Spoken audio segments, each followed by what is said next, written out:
નમસ્કાર, મિથુન રાશિના ભાગ્યશાળી જાતકો ધર્મલોક ચેનલ પર આપ સૌનું ભાવભીનું સ્વાગત છે।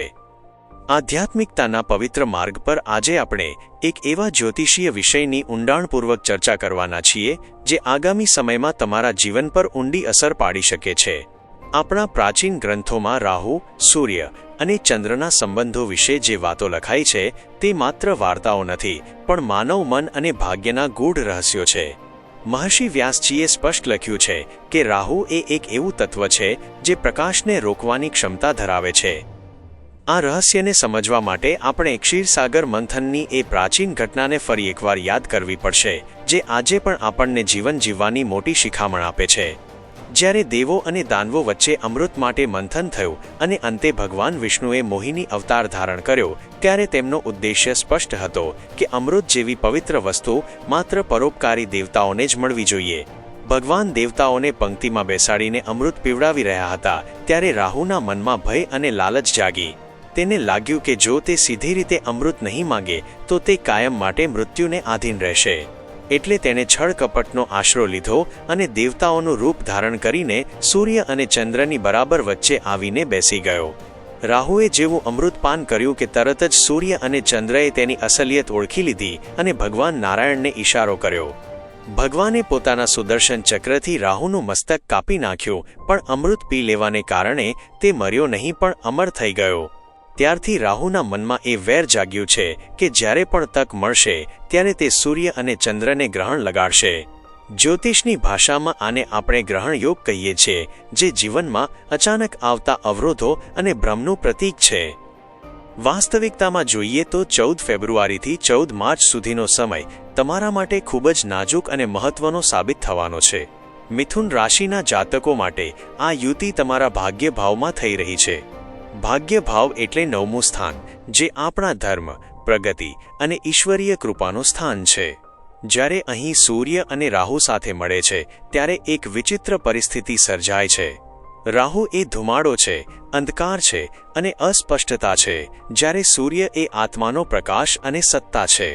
કલ્પના કરો કે તમે એક સુંદર રસ્તા પર તમારી મંજિલ તરફ જઈ રહ્યા છો અને અચાનક ગાઢ ધુમ્મસ છવાઈ જાય। રસ્તો તો ત્યાં જ છે, પણ તમને દેખાતો બંધ થઈ જાય છે। બસ આવી જ સ્થિતિ તમારા કાર્યક્ષેત્રમાં અને અંગત જીવનમાં સર્જાઈ શકે છે।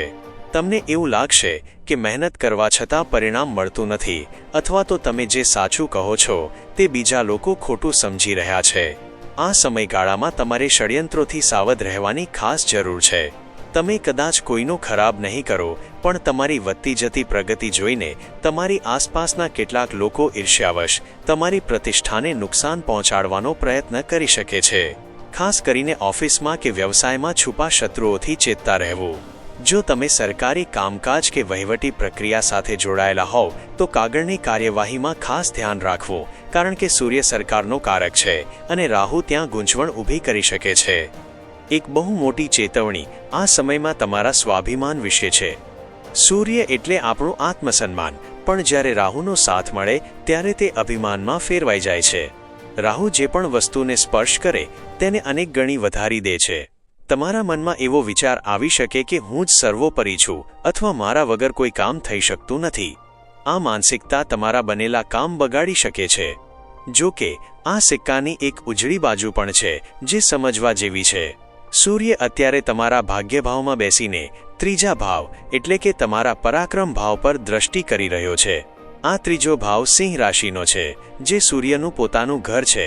જ્યોતિષનો નિયમ છે કે ગ્રહ ગમે તેટલો પીડિત હોય પણ તે પોતાના ઘરને હંમેશા બચાવે છે। એટલે ગમે તેટલી મુશ્કેલીઓ આવે, તમારો આત્મવિશ્વાસ ક્યારેય તૂટશે નહીં।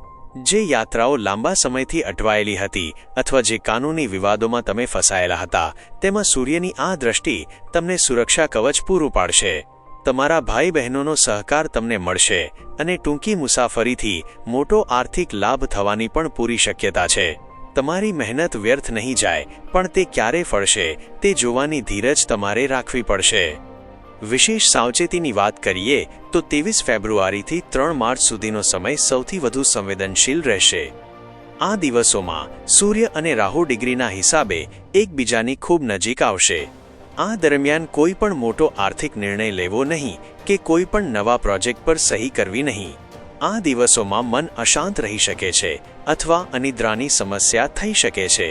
જો કે આ ખગોળીય ઘટના ભારતભરમાં દ્રશ્યમાન નથી, એટલે ધાર્મિક રીતે પાળવાનું કોઈ ગ્રહણ નથી, પરંતુ બ્રહ્માંડમાં ઊર્જાનું સંતુલન તો ખોરવાય જ છે.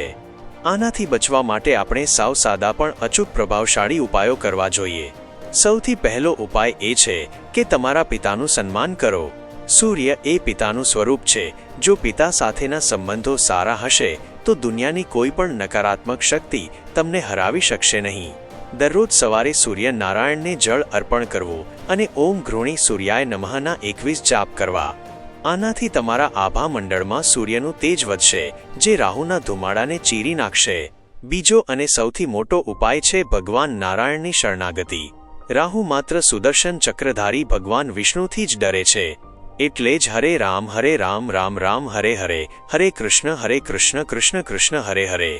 આ મહામંત્રનો પાઠ તમારા માટે ઢાલ સમાન બની જશે. આ મંત્રના પ્રભાવથી તમારી બુદ્ધિ સ્થિર રહેશે અને તમે કપટી લોકોની ચાલને સમય રહેતા ઓળખી શકશો.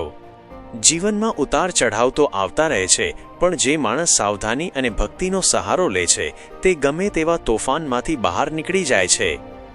મિથુન રાશિના જાતકો માટે આ સમય પરીક્ષાનો છે, પણ સાથે સાથે તમારી ક્ષમતા સાબિત કરવાનો પણ છે. તમારી વિનમ્રતા જ તમારી સૌથી મોટી તાકાત છે. ક્યારેય કોઈનું અપમાન ન કરવું અને નિરાધાર લોકોની મદદ કરવી, જેનાથી રાહુ શાંત થશે અને સૂર્ય મજબૂત બનશે. મને વિશ્વાસ છે કે જો તમે આ વાતોને ધ્યાનમાં રાખીને ચાલશો તો આ 1 મહિનો તમારા માટે માત્ર મુશ્કેલીઓ નહીં, પણ મોટા બોધપાઠ અને અંતે મોટી સફળતા લઈને આવશે. આશા છે કે આજની આ રજૂઆત તમને જીવનના પડકારો સામે લડવાની નવી શક્તિ અને સાચી દિશા આપશે. જો તમને આ માહિતી ઉપયોગી લાગી હોય અને તમે ઈચ્છતા હોવ કે તમારા મિત્રો અને સ્નેહીજનો પણ આ જ્ઞાનનો લાભ લે, તો આ વિડીયોને ચોક્કસ શેર કરજો. તમારી એક લાઇક અને કોમેન્ટ અમને વધુ સારું સંશોધન કરવા માટે પ્રેરણા આપે છે. જો તમે હજુ સુધી આપણી ધર્મલોક ચેનલને સબસ્ક્રાઇબ નથી કરી તો આજે જ કરી લેજો, જેથી કરીને ભવિષ્યમાં પણ આપણે આધ્યાત્મિકતા અને જ્યોતિષના આવા જ પવિત્ર સંગમમાં મળતા રહીએ. ભગવાન નારાયણ અને સૂર્યદેવની કૃપા તમારા અને તમારા પરિવાર પર સદાય બની રહે તેવી જ અભ્યર્થના સાથે ફરી મળીશું એક નવા વિષય સાથે. ત્યાં સુધી રજા આપશો. આપનો દિવસ ખૂબ જ મંગલમય અને આનંદદાયી રહે. હરિ ઓમ તત્સત.